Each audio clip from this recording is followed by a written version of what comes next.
गाजियाबाद के हरीश राणा को supreme court ने पैसिव यूथेनेसिया यानी इच्छा मृत्यु की इजाजत दे दी है। ये देश में पहला ऐसा केस है जहां इच्छा मृत्यु की अनुमति दी गई है। 13 साल से अचेत हरीश राणा की सांसें अभी चल रही हैं, लेकिन वो 2013 से जिंदा लाश की तरह बिस्तर पर है। सुप्रीम कोर्ट ने अपने फैसले में कहा कि उसके ठीक होने की कोई उम्मीद नहीं है। ये सिर्फ दुख को बढ़ाएगा और ठीक होने की कोई उम्मीद नहीं होगी। पिछली सुनवाई के दौरान सुप्रीम कोर्ट ने उनके घर वालों से बात भी की थी।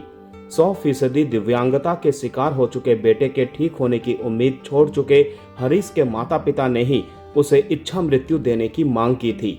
हरीश राणा चंडीगढ़ यूनिवर्सिटी में सिविल इंजीनियरिंग के छात्र थे। स्कूल के दिनों से ही उन्हें बॉडी बिल्डिंग का जुनून था। वह अपनी फिटनेस और भविष्य को लेकर काफी गंभीर थे, लेकिन 20 अगस्त 2013 की उस तारीख ने सब कुछ बदल दिया। हरीश अपने पीजी की चौथी मंजिल से अचानक नीचे गिर गए।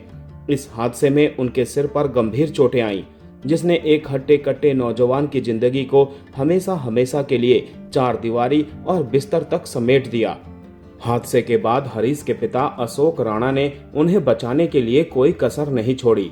चंडीगढ़ पीजीआई से लेकर दिल्ली के एम्स और देश के कई नामी प्राइवेट अस्पतालों के चक्कर लगाए गए। डॉक्टरों के मुताबिक सिर की चोट की वजह से हरीश के दिमाग की नसें सूख चुकी हैं। वह पिछले 13 वर्षों से जिंदा तो है, लेकिन अचेत अवस्था में है। उनके शरीर में कोई हलचल नहीं है।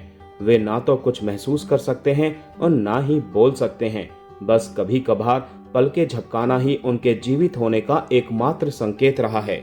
100% दिव्यांगता झेल रहे 31 वर्षीय जवान बेटे की हालत देखकर माता पिता टूट चुके थे। जब सुधार की कोई गुंजाइश नहीं बची तो राणा दंपत्ति ने भारी मन से सुप्रीम कोर्ट का दरवाजा खटखटाया और अपने बेटे के लिए इच्छा मृत्यु की मांग की। परिवार ने यह भी बताया कि पिछले 13 वर्षों से हरीश केवल मशीनों और लगातार देखभाल के सहारे जीवन जी रहे हैं।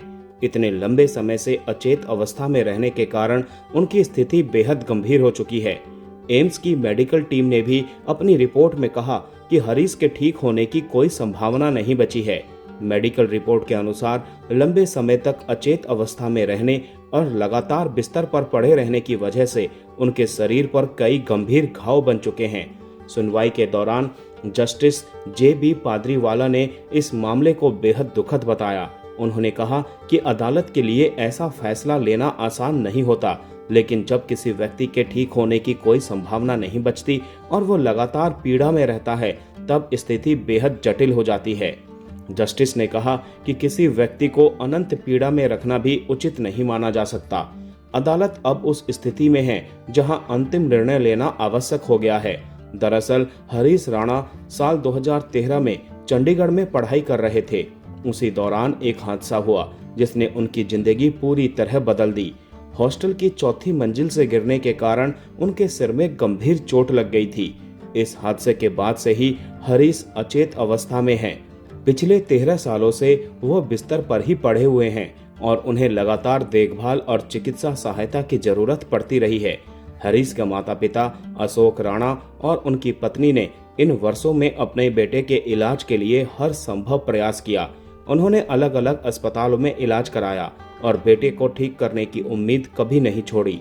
लेकिन समय के साथ जब डॉक्टरों ने साफ कर दिया कि हरीश के ठीक होने की संभावना लगभग खत्म हो चुकी है, तब परिवार के सामने एक बेहद कठिन फैसला खड़ा हो गया। भारी मन से माता पिता ने सुप्रीम कोर्ट का दरवाजा खटखटाया और अपने बेटे के लिए पैसिव यूथेनेसिया की अनुमति मांगी। ये फैसला उनके लिए बेहद पीड़ादायक था, लेकिन वो बेटे की लंबी पीड़ा को देखते हुए इस निर्णय तक पहुंचे। सुप्रीम कोर्ट के फैसले के बाद हरीश के पिता अशोक राणा भावुक हो गए। उन्होंने अदालत का धन्यवाद किया, लेकिन बेटे की स्थिति को याद कर उनकी आंखें नम हो गईं। करीब 13 सालों से बेटे की सेवा और देखभाल में लगे माता पिता के लिए यह फैसला एक तरह से बेहद ही दर्द भरा है, तो दूसरी तरफ एक तरह की राहत भी लेकर आया है।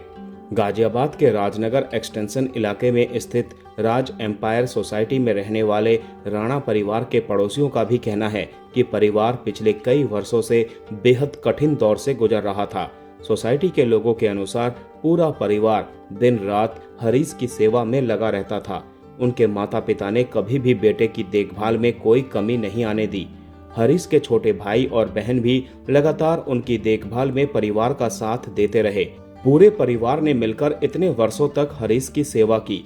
पड़ोसियों का कहना है कि परिवार ने इलाज और देखभाल में कोई कसर नहीं छोड़ी, लेकिन जब डॉक्टरों ने साफ कर दिया कि अब सुधार की कोई गुंजाइश नहीं बची है, तब परिवार पूरी तरह से टूट चुका था। सुप्रीम कोर्ट के फैसले के बाद जहां परिवार बेहद भावुक है, वहीं सोसाइटी के लोग भी इस कठिन घड़ी में राणा परिवार के साथ खड़े दिखाई दे रहे हैं। सोसाइटी के कई लोगों ने कहा कि उन्होंने इतने वर्षों तक परिवार को संघर्ष करते देखा है।